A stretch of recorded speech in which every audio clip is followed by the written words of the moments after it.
Notes from the Trenches, NaNoWriMo by James Garside.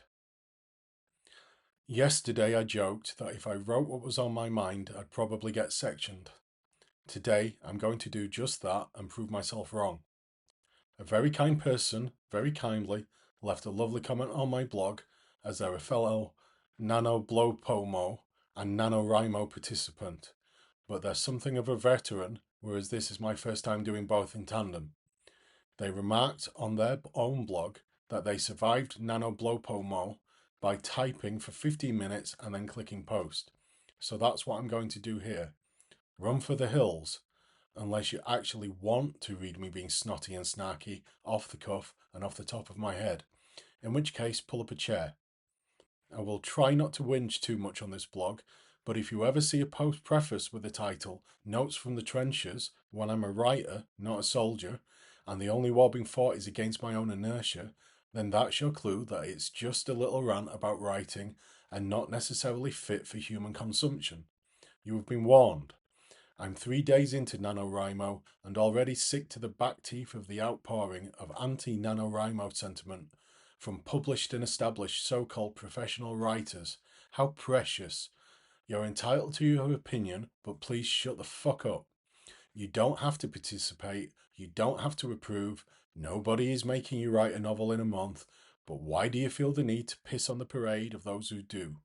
It's free to participate, it raises money for charity, and it encourages people to write and have fun. How can encouraging people to write be a bad thing? Sure, they cry, but you're making them think that writing is easy and getting them to write badly. Well, so what? The biggest obstacle to writing well isn't a lack of talent, it's a fear of writing badly, so crippling that you don't write at all.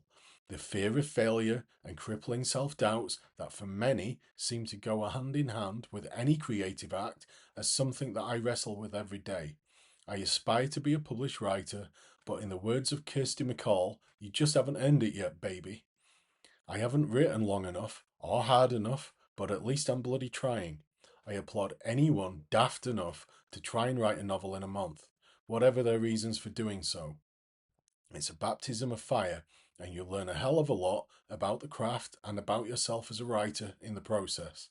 It's also a lot of fun. I've encouraged many writing friends and former creative writing students to participate in NaNoWriMo over the years, and seen many of them blossom as writers as a result. Not because what they wrote in that month was brilliant, but because it renewed their courage and enthusiasm for the hard graft of writing every day, even when it isn't fun and your friends aren't there to cheer you on from the sidelines. NaNoWriMo doesn't cheapen or degrade the noble profession of being a writer at all.